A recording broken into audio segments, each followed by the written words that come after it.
Lecture, chapitre 15, l'instant saint. Section 1, les deux usages du temps.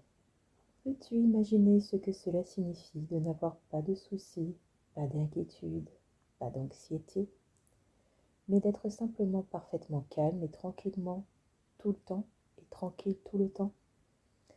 Voilà à quoi sert le temps, à apprendre cela et rien de plus.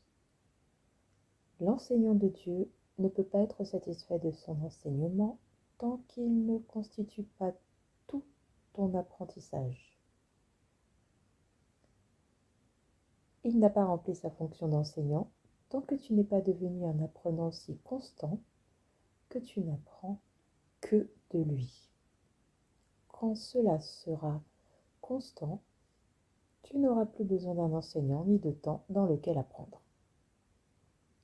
Il est une source de découragement perçue dont tu souffres peut-être, et c'est de croire que cela prend du temps et que les résultats de l'enseignement du Saint-Esprit se situent loin dans le futur. On entend souvent ça, oh, ça prend du temps de guérir, ça se fait pas du jour au lendemain. C'est totalement faux. C'est totalement faux, ça peut aller très vite. Tout dépend de l'investissement qu'on y met déjà, parce qu'il faut déceler toutes ces croyances limitantes, toutes les pensées négatives qu'on peut avoir sur soi, repérer tous ces comportements autodestructeurs ou en tout cas tous ces comportements qui nous tirent vers le bas au lieu de nous tirer vers le haut. Tout ça, il faut le changer. Simplement en reprogrammant son esprit. Je vous ai déjà expliqué dans les chapitres précédents comment faire. En tout cas, vers quoi vous orienter pour vous aider à le faire. Sinon, moi, ce dont je m'en suis servi, c'est la méditation évidemment, le FT et l'auto-hypnose. Je continue. Il n'en est rien, car le Saint-Esprit utilise le temps à sa propre façon, sans être lié par lui. Le temps est son ami en enseignement. Il ne le gaspille pas, comme il fait de toi. Tout le gaspillage que le temps semble apporter n'est dû qu'à ton identification à l'ego qui utilise le temps pour soutenir sa croyance en la destruction. L'ego, comme le Saint-Esprit, utilise le temps pour te convaincre du caractère inévitable du but et de la fin de l'enseignement. Pour l'ego, le but est la mort, qui est sa fin. Mais pour le Saint-Esprit, le but est la vie, qui n'a pas de fin. L'ego est un allié du temps, mais pas un ami, car il est aussi méfiant à l'égard de la mort que de la vie. Et ce qu'il veut pour toi, il ne peut le tolérer. L'ego veut ta mort, mais pas la sienne. Le résultat de son étrange religion doit donc être la conviction de pouvoir te poursuivre outre-tombe. Et dans son indésir de te voir trouver la paix même dans la mort, il t'offre l'immortalité en enfer. Il te parle du ciel, mais il t'assure que le ciel n'est pas pour toi. Comment les coupables peuvent-ils espérer le ciel ? La croyance en l'enfer est inéluctable pour ceux qui s'identifient à l'ego. Leurs cauchemars et leurs peurs y sont tous associés. L'ego enseigne que l'enfer est dans le futur, car tout son enseignement va dans cette direction. L'enfer est son but, car bien que l'ego vise la mort et la dissolution comme fin, il n'y croit pas. Le but de mort qu'il souhaite ardemment pour toi le laisse insatisfait. Nul n'est sans la peur de la mort qui suit les enseignements de l'ego. Or, si la mort était considérée simplement comme une fin à la douleur, serait-elle crainte ? Nous avons déjà vu ce paradoxe étrange dans le système de pensée de l'ego, mais jamais aussi clairement qu'ici, car l'ego doit sembler te garder loin de la peur pour conserver ton allégeance. Or, il doit engendrer la peur pour se maintenir lui-même. Encore une fois, l'ego essaie, et trop fréquemment avec succès, de faire les deux en utilisant la dissociation pour tenir ses buts contradictoires ensemble, de sorte qu'ils semblent être réconciliés. L'ego enseigne ainsi: la mort est la fin de tout espoir en ce qui concerne le ciel. Or, parce que toi et l'ego ne pouvaient pas être séparés, et parce qu'il ne peut pas percevoir sa propre mort, il te poursuivra encore parce que la culpabilité est éternelle. Telle est l'immortalité selon la version de l'ego. Et c'est cela que sa version du temps soutient. L'ego enseigne que le ciel est ici et maintenant parce que le futur est l'enfer. Mais quand il attaque sauvagement au point d'attenter à la vie de quelqu'un qui pense que sa voix est la seule qui soit, même à lui il parle de l'enfer, car il dit que l'enfer est aussi ici, et il l'enjoint de faire le saut de l'enfer dans l'oubli. Le seul temps que l'ego permette à quiconque de regarder avec équanimité, c'est le passé. Et encore, sa seule valeur est qu'il n'est plus. Comme il est morne et désespérant l'usage que l'ego fait du temps, comme il est terrifiant, car sous toute son insistance fanatique pour que le passé et le futur soient les mêmes, se cache une menace beaucoup plus insidieuse pour la paix. L'ego n'affiche pas son ultime menace, car il voudrait que ses adorateurs croient encore qu'il peut leur offrir une évasion. Mais la croyance en la culpabilité doit mener à la croyance en l'enfer, ce qu'elle fait toujours. La seule façon dont l'ego permette d'éprouver la peur de l'enfer, c'est en portant l'enfer ici, mais toujours comme un avant-goût du futur. Car nul ne peut croire que le châtiment finira dans la paix qui pense mériter l'enfer. Le Saint-Esprit enseigne ainsi: il n'y a pas d'enfer. L'enfer est seulement ce que l'ego a fait du présent. La croyance en l'enfer est ce qui t'empêche de comprendre le présent, parce que tu en as peur. Le Saint-Esprit conduit aussi constamment au ciel que l'ego pousse en enfer, car le Saint-Esprit, qui ne connaît que le présent, l'utilise pour défaire la peur par laquelle l'ego voudrait rendre le présent inutile. Petite pause, je vous conseille Le pouvoir de l'instant présent de Eckhart Tolle. Continuons. Il n'y a pas d'évasion hors de la peur, selon l'usage que l'ego fait du temps, car le temps dans son enseignement n'est qu'un mécanisme d'enseignement pour accumuler la culpabilité jusqu'à ce qu'elle englobe et réclame une vengeance éternelle. Le Saint-Esprit déferait tout cela maintenant. La peur n'est pas du présent, mais seulement du passé et du futur, qui n'existe pas. Car il n'y a pas de peur dans le présent, quand chaque instant se détache clairement, séparé du passé et dans son ombre, s'étirant jusque dans le futur. Pourquoi je vous conseille Le pouvoir de l'instant présent de Eckhart Tolle? Parce qu'il aborde tellement en détail le sujet qu'à la fin de la lecture de son livre, je suis quasiment sûre que vous saurez comment faire. En tout cas, si vous êtes ouvert à son enseignement, si c'est maintenant que ça doit arriver pour vous, si ça fait partie de votre parcours spirituel, parcours personnel, de comprendre comment faire à cet instant, ce livre vous y aidera. Il sera le déclencheur, ça c'est certain. Chaque instant est une naissance propre, non ternie. Après, je continue ma parenthèse quand même, ça demande un peu d'entraînement. Surtout qu'on n'a pas l'habitude. On est tout le temps habitué à se projeter, à penser au futur et à se baser sur le passé pour juger le présent. Chose totalement absurde, mais ça on s'en rend compte après. Sinon on dit oui, je me sers de mon expérience pour analyser ce qui m'arrive, je me sers de mes expériences passées. Voilà, c'est une pure folie. Je ne vais pas essayer de vous convaincre, ce serait inutile, vous vous en rendrez compte au moment venu. Chaque instant est une naissance propre, non ternie, par laquelle le Fils de Dieu émerge du passé dans le présent. Et le présent s'étend à jamais. Il est si beau et si propre et libre de culpabilité qu'il n'y a là rien d'autre que le bonheur. Il n'y a aucun souvenir de ténèbres, et l'immortalité et la joie sont maintenant. Et oui, le présent s'étend à jamais. Il est beau, il est propre, il est libre de culpabilité. C'est l'un des gros avantages à vivre dans l'instant présent, c'est qu'il est éternel. Il n'y a là rien d'autre que le bonheur. Quand on ne se base pas sur ces mauvaises expériences passées pour juger le présent, tout est toujours parfait. Parce que tout est un éternel début. Une nouvelle expérience à chaque seconde, à chaque minute.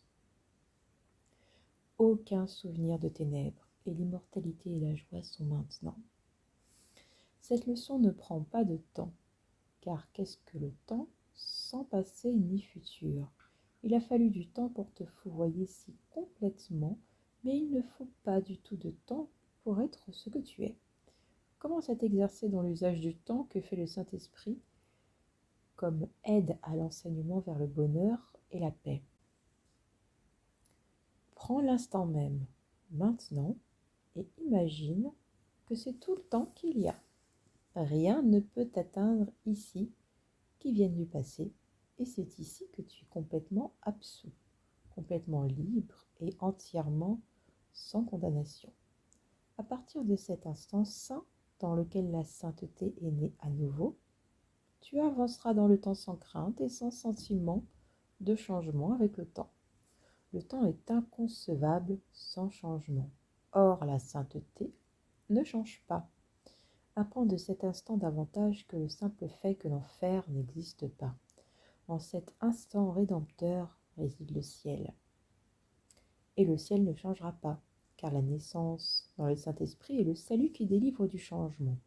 Le changement est une illusion enseignée par ceux qui ne peuvent pas se voir non coupables. Il n'y a pas de changement au ciel, parce qu'il n'y a pas de changement en Dieu. Dans l'instant saint, où tu te vois toi-même resplendissant de liberté, tu te souviendras de Dieu. Car se souvenir de lui, c'est se souvenir de la liberté. Si tu es tenté de te décourager en pensant au temps qu'il te faudrait pour changer d'esprit aussi complètement, demande-toi, combien de temps dure un instant? Ce peu de temps, ne pourrais-tu pas le donner au Saint-Esprit pour ton salut? Il n'en demande pas plus, car il n'a pas besoin de plus. En fait, le déclic peut vraiment se faire. C'est comme ça que ça s'est passé pour moi. Le déclic s'est vraiment fait en un instant. À un moment, j'ai juste compris. J'ai juste. Je sais pas, je l'ai senti en moi. J'ai compris cette notion en fait d'instant présent et d'instant sain. Après, il y a des années et des années de fausses croyances derrière soi. Donc ça demande un petit entraînement lorsqu'on se remet à penser au passé ou à trop se projeter au lieu de vivre l'instant présent. Mais voilà, une fois qu'on a saisi, intégré qu'il n'y a qu'un seul instant, le reste se fait tout seul. C'est une petite gymnastique de l'esprit qui se fait vraiment toute seule. Au début, c'est une gymnastique consciente. Et après, il n'y a même plus besoin d'y penser. C'est l'instant sain qui existe et rien d'autre. Donc je reprends. Il faut bien plus de temps pour t'enseigner à être désireux de le lui donner qu'il n'en faut pour qu'il emploie ce très court instant à t'offrir le ciel tout entier. En échange de cet instant, il se tient prêt à te donner le souvenir de l'éternité. Jamais tu ne donneras cet instant saint au Saint-Esprit au nom de ta délivrance tant que tu seras indésireux de le donner à tes frères au nom de la leur.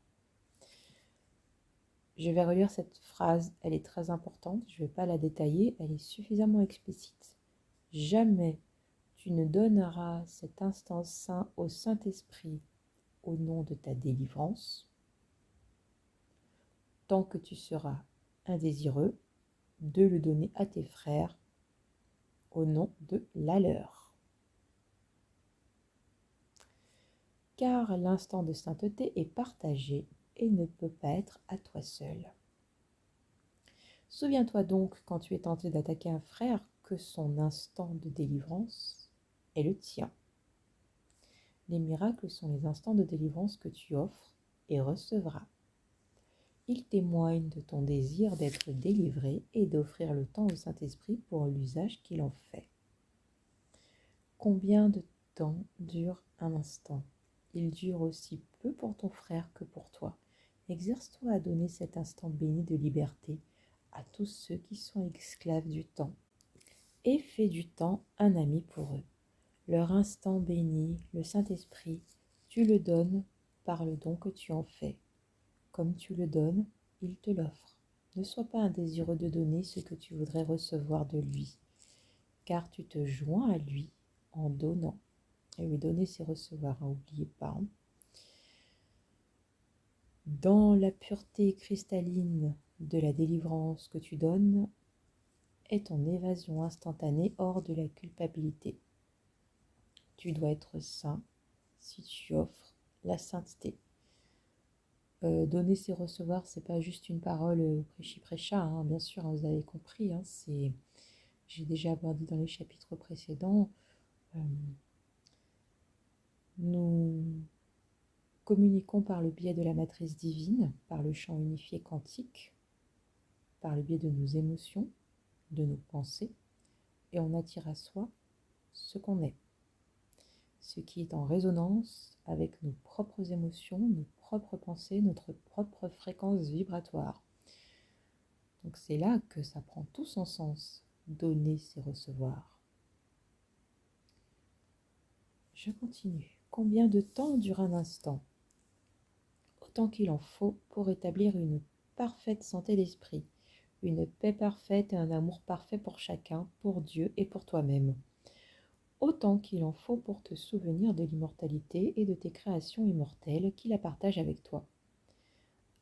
Autant qu'il en faut pour échanger l'enfer contre le ciel, assez longtemps pour transcender tout ce que l'ego a fait et pour monter vers ton Père. Le temps est ton ami si tu en laisses l'usage au Saint-Esprit. Il n'a besoin que de très peu pour te rendre tout le pouvoir de Dieu. Oh oui. Lui qui transcende le temps pour toi comprend à quoi sert le temps. La sainteté ne réside pas dans le temps, mais dans l'éternité. Il n'y eut jamais un instant dans lequel le Fils de Dieu pouvait perdre sa pureté. On est déjà pur maintenant. Vous ne le savez pas encore, mais vous êtes déjà pur. Son état inchangeable est au-delà du temps, car sa pureté reste à jamais au-delà de l'attaque et sans variabilité. Dans sa sainteté, le temps s'arrête et ne change pas. Ainsi, ce n'est plus du tout le temps, car pris en ce seul instant de l'éternelle sainteté de la création de Dieu, il est transformé en toujours. Donne l'instant éternel afin que l'éternité soit rappelée à ton souvenir en cet instant éclatant de parfaite délivrance. Offre le miracle de l'instant saint par le Saint-Esprit et laisse-lui le soin de te le donner. Section 2. La fin du doute. L'expiation est dans le temps, mais pas pour le temps. Étant en toi, elle est éternelle. Ce qui contient le souvenir de Dieu ne peut pas être lié par le temps, pas plus que toi. Car à moins que Dieu ne soit lié, tu ne peux pas l'être. Un instant offert au Saint-Esprit est offert à Dieu en ton nom, et en cet instant, tu t'éveilleras doucement à lui. Dans l'instant béni, tu lâcheras prise de tout ce que tu as appris dans le passé, et le Saint-Esprit t'offrira vite l'entière leçon de la paix. Qu'est-ce qui peut prendre du temps quand tous les obstacles à l'apprentissage ont été levés? La vérité est si loin au-delà du temps qu'elle survient tout entière d'un coup. Car, de même qu'elle fut créée, de même son unité ne dépend pas du tout du temps. Ne te soucie pas du temps et ne crains pas l'instant de sainteté qui enlèvera toute peur, car l'instant de paix est éternel parce qu'il est sans peur. Il viendra étant la leçon que Dieu te donne par l'enseignant qu'il a désigné pour traduire le temps en éternité. Béni soit l'enseignant de Dieu, dont la joie est d'enseigner sa sainteté au Saint Fils de Dieu. Sa joie n'est pas contenue dans le temps, son enseignement est pour toi parce que sa joie est tienne. Par lui, tu te tiens devant l'autel de Dieu où il traduit doucement l'enfer en ciel, car c'est seulement au ciel que Dieu veut que tu sois. Combien de temps peut-il falloir pour être là où Dieu veut que tu sois? Car tu es là où tu as toujours été et seras toujours. Tout ce que tu l'as toujours, tu l'as pour toujours. L'instant saint s'étire pour englober le temps, comme Dieu s'étend lui-même pour t'englober.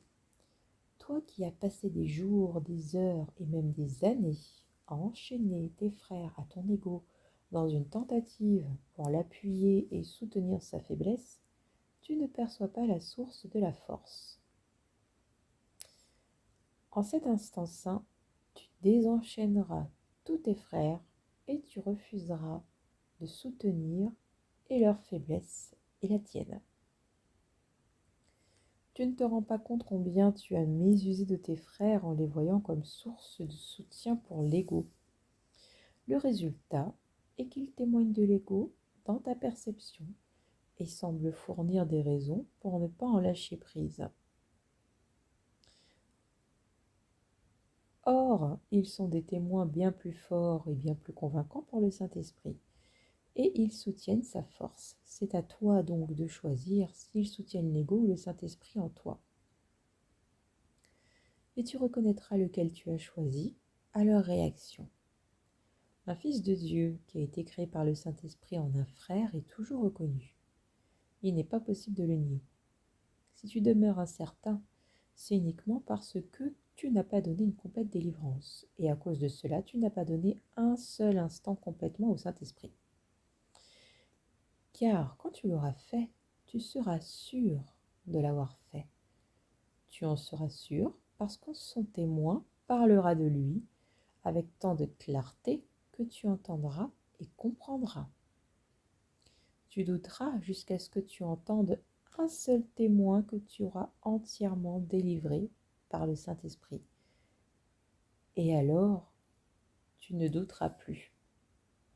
Quand vous ferez l'expérience de, par exemple, une personne avec qui vous êtes souvent disputé, avec qui vous vous disputez souvent, quand vous ferez l'expérience de l'instant saint avec cette personne-là, c'est-à-dire de ne plus vous baser sur vos querelles passées pour réagir, vous saurez ce que c'est l'instant saint et vous regarderez cette personne totalement différemment. Il faut regarder cette personne comme si vous aviez un inconnu en face de vous que vous découvrez en fait. Et c'est là ce qu'il explique ici. Tu douteras jusqu'à ce que tu entendes un seul témoin que tu auras entièrement délivré par le Saint-Esprit. Et là, tu ne douteras plus. Là, vous verrez clair. L'instant saint ne t'est pas encore arrivé, or il viendra, et tu le reconnaîtras avec une parfaite certitude. C'est pas quelque chose qui s'explique, c'est quelque chose qu'on vit. Vous en ferez l'expérience. Nul don de Dieu n'est reconnu de quelque autre façon. Tu peux t'exercer au mécanisme de l'instant saint et tu en prendras beaucoup en le faisant. Mais sa lumière éclatante, étincelante, qui te rendra littéralement aveugle à ce monde par sa propre vision, tu ne peux pas la fournir. Voilà, il est en train de dire ce que je suis en train de vous dire, c'est faut vraiment en vivre l'expérience. Or la voici en ce seul instant, complète, accomplie et donnée tout entière. La voici. Commence dès maintenant à t'exercer à ton petit rôle qui est de séparer du reste l'instant saint. Tu recevras des instructions très concrètes au fur et à mesure que tu avanceras. Apprendre à séparer du reste cette seule seconde et à la ressentir comme intemporelle, c'est commencer à ressentir que tu n'es pas séparé. C'est très beau. Ne crains pas de ne pas être aidé en cela. L'enseignant de Dieu et sa leçon soutiendront ta force. Ce n'est que ta faiblesse qui te quittera dans cet exercice, car c'est l'exercice du pouvoir de Dieu en toi. utilise-le ne serait-ce qu'un instant et tu ne le nieras jamais plus. Qui peut nier la présence de ce devant quoi l'univers s'incline avec gratitude et joie, devant la reconnaissance de l'univers qui en témoigne, tes doutes doivent disparaître. Je vous recommande également les méditations de Christophe André. Ce sont des méditations, et même ses ouvrages d'ailleurs, ce sont des méditations de pleine conscience qui vous aideront vraiment, de très belles méditations, qui vous aideront vraiment à vivre l'instant présent, à être pleinement présent à cet instant. Alors, section 3, petitesse versus immensité. Ne te contente pas de la petitesse, mais sois bien sûr de comprendre ce qu'est la petitesse et pourquoi tu ne pourrais jamais t'en contenter. Ta petitesse est l'offrande que tu te fais à toi-même. Tu offres cela au lieu de l'immensité et tu l'acceptes. Tout en ce monde est petit parce que c'est un monde fait de petitesse, dans l'étrange croyance que la petitesse peut te contenter. Quand tu aspires à quoi que ce soit en ce monde, croyant que cela t'apportera la paix, tu te rapetisses et te rends aveugle à la gloire. La petitesse et la gloire sont les choix qui s'offrent à ton aspiration et à ta vigilance. Tu choisiras toujours l'une aux dépens de l'autre. Or, tu ne te rends pas compte, chaque fois que tu choisis, que ton choix est une évaluation de toi-même. Choisis la petitesse et tu n'auras pas la paix, car tu seras jugé toi-même indigne d'elle. Et quoi que tu offres comme substitut est un don bien trop pauvre pour te satisfaire. Il est essentiel que tu acceptes le fait, et l'acceptes avec joie, qu'il n'y a aucune forme de petitesse qui puisse jamais te contenter. Tu es libre d'en essayer autant que tu le souhaites, mais tu ne feras que retarder ton retour chez toi. Tu es libre d'en essayer autant que tu souhaites, mais tu ne feras que retarder ton retour chez toi, car tu ne seras content que dans l'immensité qui est ta demeure. Tu as une profonde responsabilité envers toi-même, une responsabilité dont tu dois apprendre à te souvenir en tout temps. La leçon peut paraître dure au début, mais tu apprendras à l'aimer quand tu te rendras compte qu'elle est vraie et qu'elle ne fait que rendre hommage à ta puissance. Toi qui as cherché et trouvé la petitesse, souviens-toi de ceci. Chaque décision que tu prends découle de ce que tu penses être et représente la valeur que tu t'accordes à toi-même. Petite parenthèse, voir Don Miguel Ruiz et 4 accords Toltec. Encore une fois. Continuons. Crois que le petit peut te contenter et en te limitant, tu ne seras pas satisfait. Chaque décision que tu prends découle de ce que tu penses être et représente la valeur que tu t'accordes à toi-même. Idem pour l'estime qu'on s'accorde à soi-même. L'estime qu'on s'accorde à soi-même est à la hauteur de l'estime ou des mauvais traitements qu'on accepte de la part des autres. Plus on a une baisse opinion de soi-même, une mauvaise estime de soi, et plus on accepte les mauvais traitements, plus on s'aime, plus on a de l'estime pour soi, et moins on tolère les mauvais traitements. On ne tolère jamais plus que ce qu'on peut s'infliger soi-même. Don Miguel Ruiz l'explique très bien, ça c'est tellement vrai. On ne tolère jamais plus que ce qu'on peut s'infliger soi-même. Si une personne nous fait ne serait-ce qu'un tout petit peu plus de mal que ce qu'on est capable de s'infliger soi-même, on l'enverra balader. Je continue. Car ta fonction n'est pas petite, et ce n'est qu'en trouvant ta fonction et en la remplissant que tu peux échapper de la petitesse. Il n'y a aucun doute sur ce que t'est la fonction, car le Saint-Esprit connaît ce qu'elle est, et il n'y a aucun doute sur son immensité, car elle vient à toi par lui de l'immensité. Tu n'as pas à y aspirer parce que tu l'as. Toutes tes aspirations doivent être dirigées contre la petitesse, car il faut de la vigilance pour protéger ton immensité en ce monde. Rester parfaitement conscient de ton immensité dans un monde de petitesse. C'est une tâche que les petits ne peuvent entreprendre. Or, voilà ce qui est demandé de toi, en hommage à ton immensité et non à ta petitesse. Et ce n'est pas non plus seulement de toi que cela est demandé. La puissance de Dieu soutiendra chaque effort que tu fais au nom de son cher Fils. Cherche le petit et tu te nies toi-même sa puissance. Dieu n'est pas plus désireux que son Fils soit content de moins que tout. Car il n'est pas content sans son Fils, et son Fils ne peut se contenter de moins que ce que son Père lui a donné. Je t'ai demandé plutôt, voudrais-tu être l'otage de l'ego ou l'hôte de Dieu?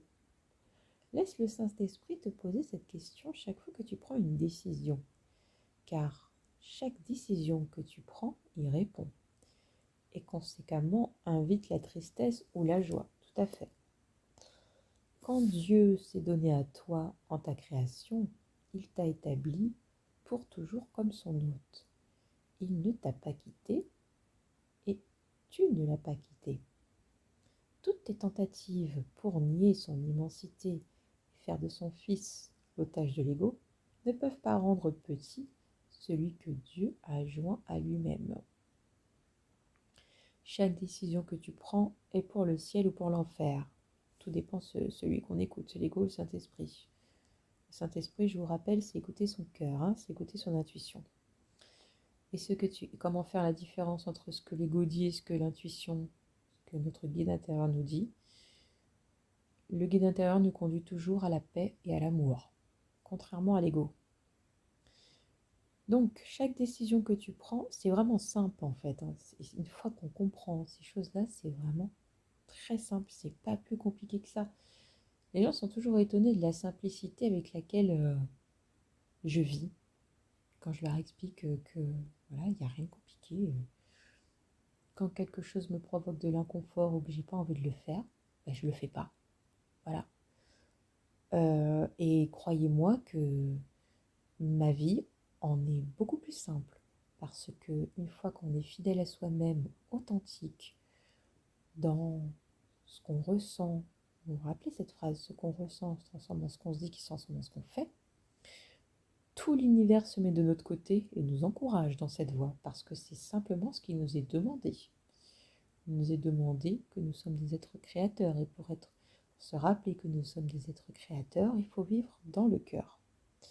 J'arrête parce que sinon je vais trop m'étaler, mais bon, chaque décision que tu prends est pour le ciel ou pour l'enfer, et ce que tu as choisi devient ce dont tu as conscience.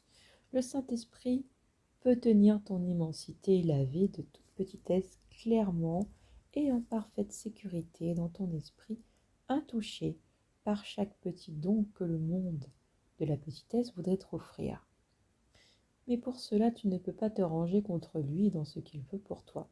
Décide de choisir Dieu par lui, car la petitesse et la croyance que tu peux te contenter de petitesse sont des décisions que tu prends à ton sujet. La puissance et la gloire qui viennent de Dieu et résident en toi sont pour tous ceux qui sont comme toi et se perçoivent eux-mêmes petits et croient que la petitesse peut être gonflée jusqu'à devenir un sentiment d'immensité capable de les contenter. Ne donne pas la petitesse et ne l'accepte pas non plus. Tout honneur est dû à l'hôte de Dieu. Ta petitesse te trompe, mais ton immensité est de celui qui demeure en toi et en qui tu demeures.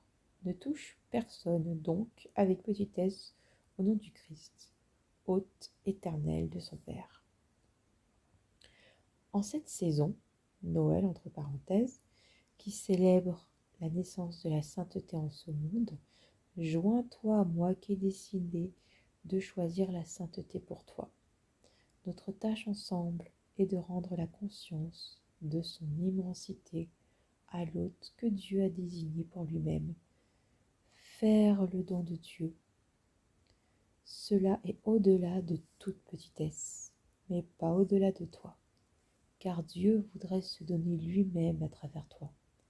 Il va de toi vers chacun et par de là chacun vers les créations de son Fils, mais sans te quitter. Bien au-delà de ton petit monde, mais toujours en toi, il s'étend à jamais. Or, il amène toutes ses extensions à toi, qui est son hôte. Est-ce un sacrifice de laisser la petitesse derrière toi et de ne plus errer en vain? Ce n'est pas un sacrifice de s'éveiller à la gloire, mais c'est un sacrifice d'accepter moins que la gloire. Apprends que tu dois être digne du prince de la paix, né en toi en l'honneur de celui dont tu es l'hôte. Tu ne connais pas ce que l'amour signifie parce que tu as cherché à l'acheter avec de petits dons, l'estimant ainsi trop petitement pour en comprendre l'immensité. L'amour n'est pas petit, et l'amour demeure en toi, car tu es son hôte. Devant la grandeur qui vit en toi, ta piètre appréciation de toi-même et toutes les petites offrandes que tu donnes glissent dans le néant. Saint enfant de Dieu, quand apprendras-tu que seule la sainteté peut te contenter et te donner la paix? Souviens-toi que tu n'apprends pas pour toi seul, pas plus que je ne l'ai fait. C'est parce que j'ai appris pour toi que tu peux apprendre de moi. Je ne voudrais t'enseigner que ce qui t'appartient, afin qu'ensemble nous puissions remplacer la misérable petitesse qui lie l'hôte de Dieu à la culpabilité et à la faiblesse par l'heureuse prise de conscience de la gloire qui est en lui. Ma naissance en toi est ton éveil à la grandeur. Ne m'accueille pas dans une crèche, mais dans l'autel à la sainteté, où demeure la sainteté dans une paix parfaite. Mon royaume n'est pas de ce monde parce qu'il est en toi. Le royaume de Dieu est en nous. Et tu es de ton Père. Joignons-nous en l'honneur de toi, qui doit rester à jamais au-delà de la petitesse. Décide de choisir avec moi, qui ai décidé de demeurer avec toi. J'ai la même volonté que mon Père, connaissant que sa volonté est constante et à jamais en paix avec elle-même. Tu ne seras content que de sa volonté. N'accepte rien de moi. Et souviens-toi que tout ce que j'ai appris t'appartient. Ce que mon Père aime, je l'aime comme il m'aime. Et je ne peux pas plus l'accepter pour ce que tu n'es pas qu'il ne le peut. Et toi non plus. Quand tu auras appris à accepter ce que tu es, tu ne feras plus de dons à t'offrir à toi-même, car tu connaîtras que tu es complet. Quand on sait qu'on est complet, on arrête de chercher vers l'extérieur comment arriver à la complétude. Quand tu auras appris à accepter ce que tu es, tu ne feras plus de dons à t'offrir à toi-même, car tu connaîtras que tu es complet. On ressentira cette complétude en nous, n'ayant besoin de rien et incapable d'accepter quoi que ce soit pour toi-même. Et c'est une folie de chercher à l'extérieur tout ce qui se trouve à l'intérieur de nous. Mais tu donneras avec joie ayant reçu. L'hôte de Dieu n'a pas besoin de chercher pour trouver quoi que ce soit. C'est pas un élément extérieur qui peut vous faire atteindre la paix et l'amour. C'est en vous que ça doit venir, c'est de vous que ça doit venir, pas de l'extérieur. Si tu es entièrement désireux de laisser le salut au plan de Dieu et indésireux de tenter de saisir toi-même la paix, le salut te sera donné. Or, ne pense pas que tu puisses substituer ton plan au sien. Plutôt, joins-toi à moi dans le sien, afin que nous délivrions tous ceux qui voudraient rester liés. Proclamons ensemble que le Fils de Dieu est son hôte. Ainsi, nous ne laisserons personne oublier ce dont tu voudrais te souvenir. Et ainsi, tu t'en souviendras. n'appelle en chacun que le souvenir de Dieu et du ciel qui est en lui. Car là où tu voudrais que ton frère soit, là aussi tu penseras être. N'entends pas son appel à l'enfer et à la petitesse, mais seulement son appel au ciel et à la grandeur. N'oublie pas que son appel est le tien, et réponds-lui avec moi. La puissance de Dieu est à jamais du côté de son hôte, car elle protège uniquement la paix dans laquelle il demeure. Ne dépose pas la petitesse devant son saint autel, qui s'élève au-dessus des étoiles jusqu'au ciel, à cause de ce qui lui est donné.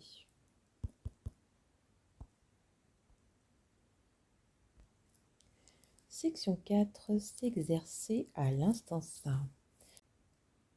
Ce cours n'est pas au-delà d'un apprentissage immédiat, à moins que tu ne crois que ce que Dieu veut prend du temps.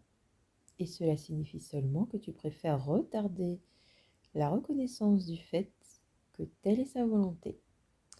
L'instant saint est cet instant-ci et chaque instant. Celui que tu veux pour l'être, l'est. Celui que tu ne veux pas pour l'être est perdu pour toi. À toi de décider quand il l'est. Ne le retarde pas, car au-delà du passé et du futur, où tu ne trouveras pas, il est là qui scintille, prêt à être accepté par toi. Or, tu ne peux pas avoir la joie d'en prendre conscience tant que tu n'en veux pas, car il contient ton entière délivrance de la petitesse. Ta pratique doit donc reposer sur ton désir de lâcher prise de toute petitesse. L'instant où l'immensité se fait jour en toi n'est pas plus éloigné que ton désir de lui. Aussi longtemps que tu le désires, que tu ne le désires pas et chéris plutôt la petitesse, dans cette mesure il est loin de toi. Dans la mesure où tu le veux, tu le rapproches de toi. Ne pense pas que tu puisses trouver le salut à ta façon et l'avoir. Abandonne chaque plan que tu as fait pour ton salut en échange de celui de Dieu. Le sien te contentera et rien d'autre ne peut t'apporter la paix, car la paix est de Dieu et de nul autre que lui. Sois humble devant lui et grand pourtant en lui. Et n'estime aucun plan de l'ego avant le plan de Dieu, car tu laisses vacante ta place dans son plan que tu dois remplir si tu veux te joindre à moi par ta décision de te joindre à tout autre plan que le sien. Je t'appelle à remplir ton saint rôle dans le plan qu'il a donné au monde pour sa délivrance de la petitesse. Dieu voudrait que son hôte demeure en parfaite liberté. Toute allégeance à un plan de salut à part de lui diminue la valeur de sa volonté pour toi dans ton propre esprit. Et pourtant, c'est ton esprit qui est son hôte. Voudrais-tu apprendre à quel point le saint autel sur lequel ton Père s'est placé lui-même est parfait et immaculé? Cela tu le reconnaîtras dans l'instant saint où tu abandonneras de plein gré et avec joie tout autre plan que le sien. Car là réside la paix, parfaitement claire, parce que tu as été désireux de remplir ces conditions. Tu peux réclamer l'instant saint quand tu le veux et où tu le veux. Dans ta pratique, essaye d'abandonner chaque plan que tu as accepté pour trouver l'immensité dans la petitesse. Elle n'est pas là. Utilise l'instant saint uniquement pour reconnaître que tu ne peux pas connaître seul où elle est et ne peux que te tromper toi-même. Je me tiens au-dedans de l'instant saint, aussi clair que tu me veux, et la mesure dans laquelle tu apprends à m'accepter est la mesure du temps durant lequel l'instant saint t'appartiendra. Je t'appelle à faire tien l'instant saint tout de suite, car la délivrance de la petitesse, dans l'esprit de l'hôte de Dieu, dépend du désir et non du temps. La raison pour laquelle ce cours est simple, c'est que la vérité est simple. La complexité est de l'ego. et n'est rien de plus qu'une tentative de l'ego pour obscurcir l'évidence. Tu pourrais vivre à jamais dans l'instant saint à partir de maintenant et jusque dans l'éternité si ce n'était d'une raison très simple. N'obscurcis pas la simplicité de cette raison, car si tu le fais, ce sera seulement parce que tu préfères ne pas la reconnaître et ne pas en lâcher prise. La simple raison énoncée simplement est la suivante. L'instant saint est un temps pendant lequel tu reçois et donnes une communication parfaite. Cela signifie toutefois que c'est un temps pendant lequel ton esprit est ouvert, à la fois pour recevoir et pour donner. C'est la reconnaissance de ce que tous les esprits sont en communication. Par conséquent, ils ne cherchent pas à changer quoi que ce soit, mais simplement à tout accepter. Comment peux-tu faire cela quand tu préfères avoir des pensées privées et les garder ? La seule façon d'y arriver serait de nier la communication parfaite qui fait de l'instant saint ce qu'il est.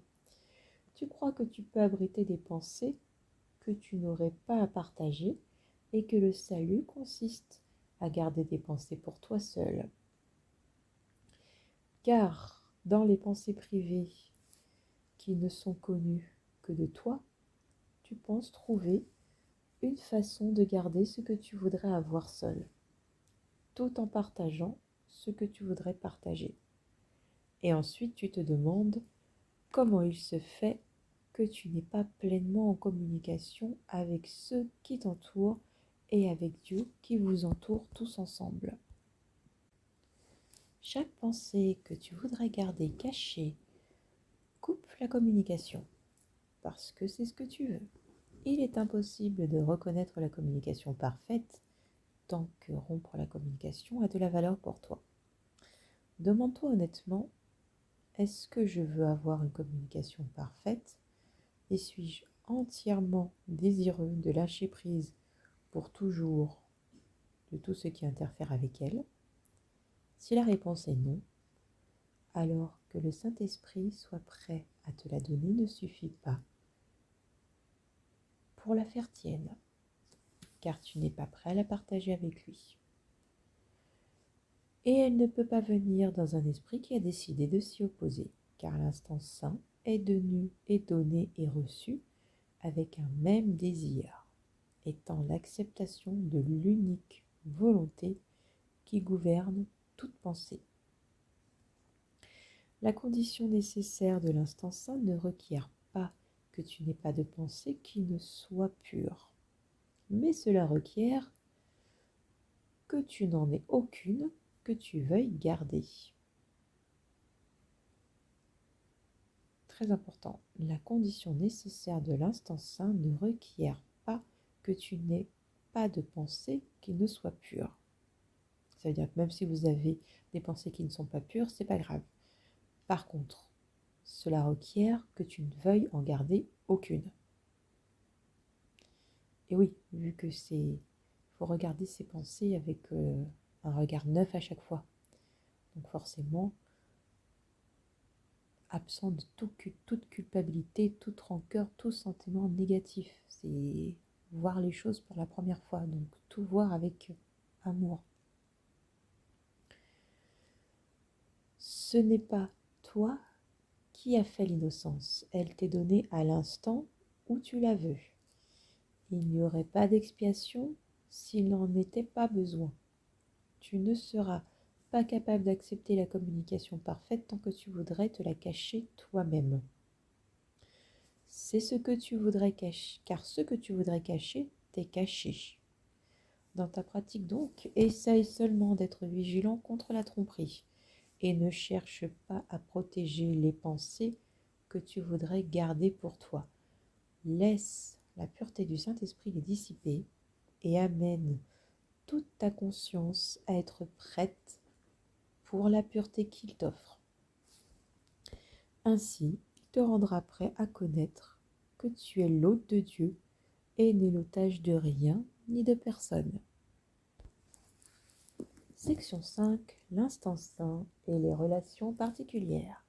L'instant saint est le plus utile mécanisme d'apprentissage du Saint-Esprit pour t'enseigner la signification de l'amour, car son but est de suspendre entièrement le jugement. Le jugement repose toujours sur le passé, car l'expérience passée est la base sur laquelle tu juges. Le jugement devient impossible sans le passé, car sans lui, tu ne comprends rien.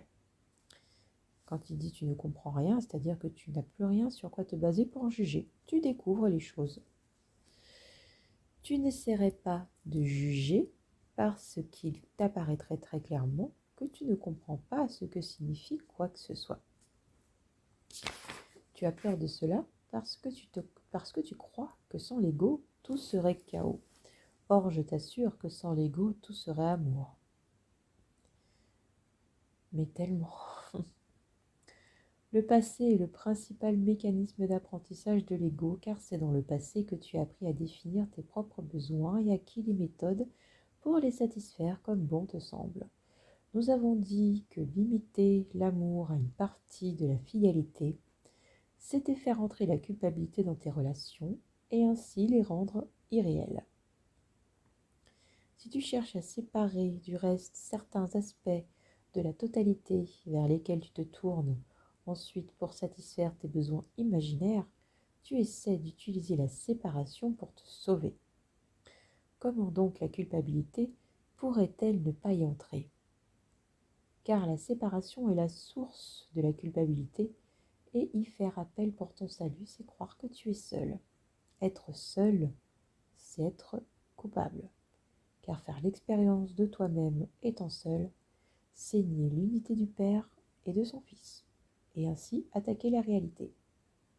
Tu ne peux pas aimer des parties de la réalité et comprendre ce que signifie l'amour.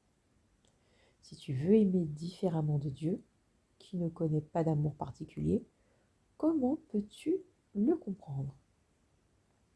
Croire que des relations particulières avec un amour particulier peuvent offrir le salut, c'est croire que la séparation est le salut.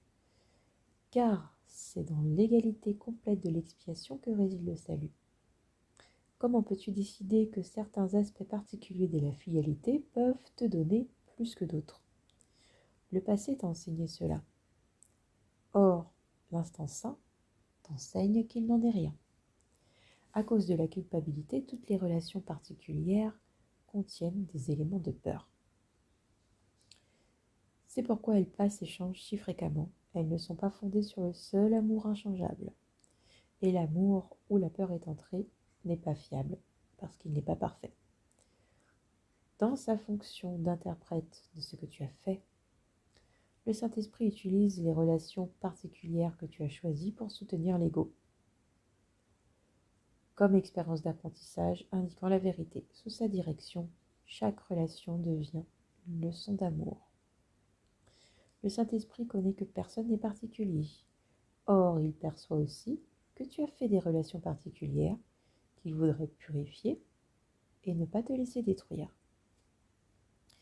Si peu sainte que ce soit la raison pour laquelle tu les as faites, il peut les traduire en sainteté en enlevant autant de peur que tu les laisseras enlever.